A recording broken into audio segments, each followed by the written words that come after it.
Chicago and the arts. In a great market and workshop, the fine and decorative arts are to flourish, and music and poetry will further assert their power. Art's influence upon the Chicago of tomorrow, gifts of the sisterhood, architecture, landscape design, painting, sculpture, music, poetry, will disclose its inspiring powers in fullest expression only as we of today train the taste, kindle the imagination, enrich the mind, guide the hand of those who are to create, the while agreeing, as an entire community, that although business be our vocation, beauty shall be one spiritual quest.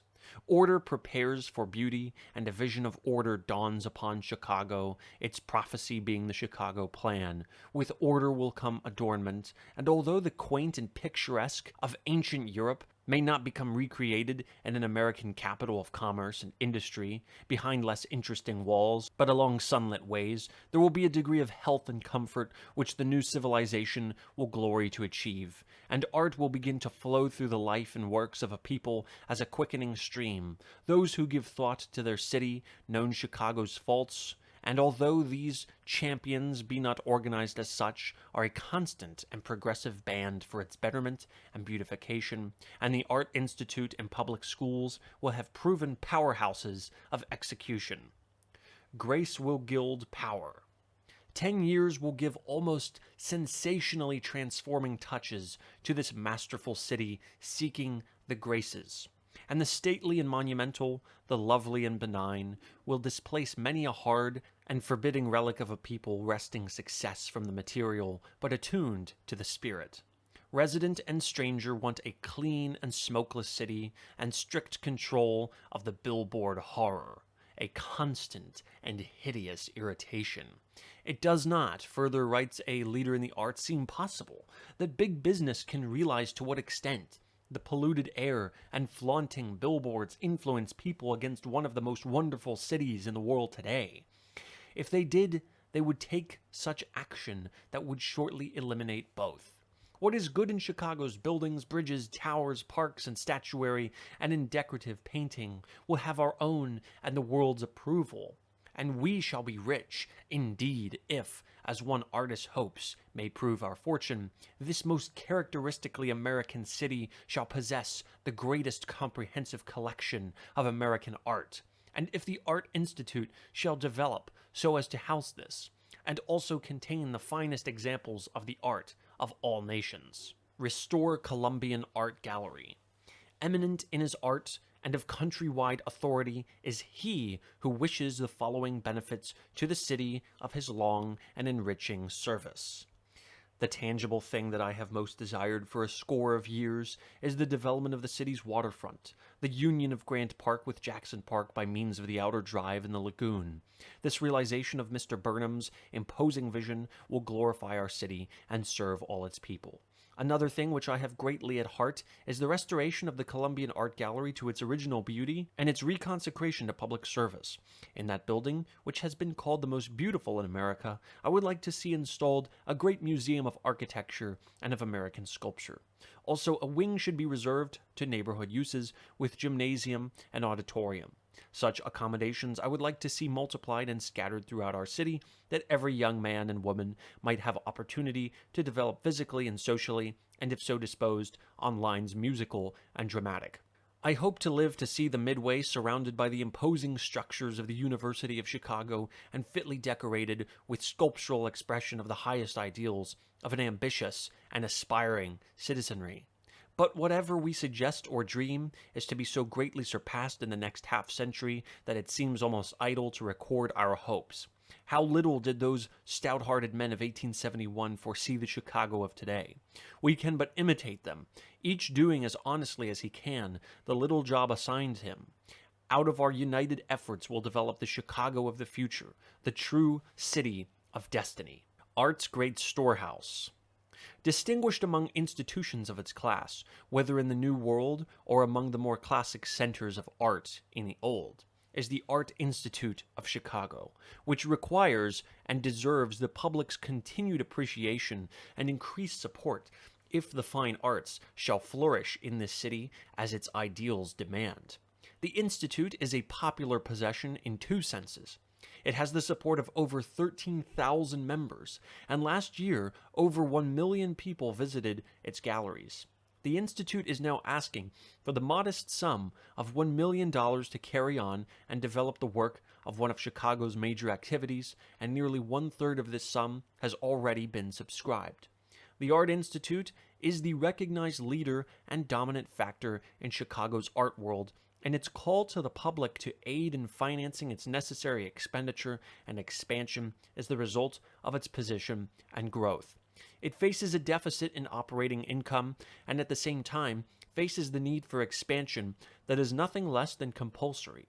One of the city's most famous cultural institutions receives from but a part of the public support and entrance fees, while a small South Park tax is but one-third or less of requirements for operation of the Institute.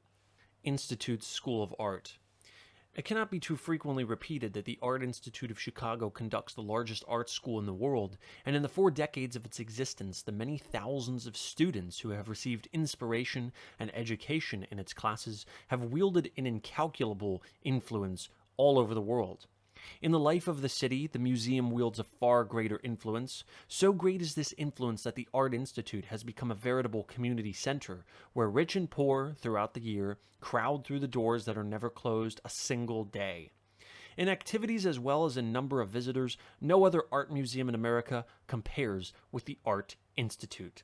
In its hour of urgent need, it is scarcely conceivable that Chicagoans will not come speedily and gladly to the aid of an institution of such vital importance to the future of our city. There should be more than sufficient ready contributions to meet every need. The increasing number of gifts of important art collections, the growing school and demand for new features and modern facilities have all combined to render additions of such insistent necessity that it is impossible to ignore the conditions. The recent gifts of such splendid collections as the Kimball and Palmer pictures will alone require 2 galleries for their accommodation. Chicago's increased interest in art is well exemplified in the 2 important prize competitions offered through the Art Institute by the Chicago Daily News and the Chicago Tribune, the Tribune offering a $5,000 prize for mural paintings to decorate the walls of its local room, and the News offering $1,000 for a sculpture decoration for a fountain to embellish the grounds about the Daily News Sanitarium for sick babies.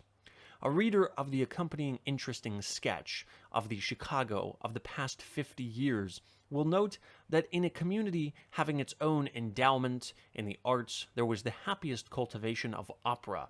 To the degree of available resources, tomorrow a greater Chicago will read that in 1921, this place became the first American city to effect an organization of citizens to underwrite in their private capacities the adequate production of grand opera.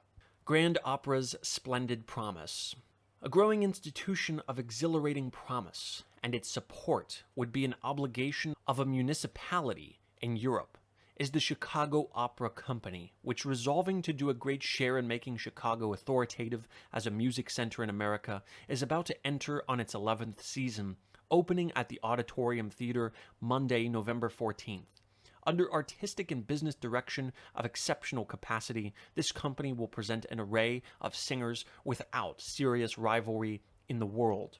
To assure that this undertaking shall attain the magnitude and excellence proposed, and that it shall be reliably sustained and without undue burden anywhere, there is being enrolled a body of 500 citizens and business houses becoming guarantors at not to exceed $1,000 a year for 5 years beginning May 1st, 1922. If deficits ensue in the early years of a splendid adventure, and there have been deficits, which but a few have generously borne in the past, this guarantee fund will provide an adequate sum to care for them. Half of the guarantors has already been obtained. Public-spirited citizens of means, following the example of their like, will not fail to seek enrollment. Already the extent of the advanced subscriptions for the next season's seats indicates not only encouraging financial support, but extension of the maintenance of opera among the people, that is, the democratization of a cultural activity which needs to be made financially available to become intensively developed. Chicago's cultivation of poetry A year ago, the London Times, writing of the Chicago publication Poetry, a magazine of verse, Miss Harriet Monroe, editor, made this interesting observation. We need not linger on the many English and French contributors of this periodical. We do have to note that it has published, as it honestly claims, much of the best experimental poetry written by Americans in the past 8 years.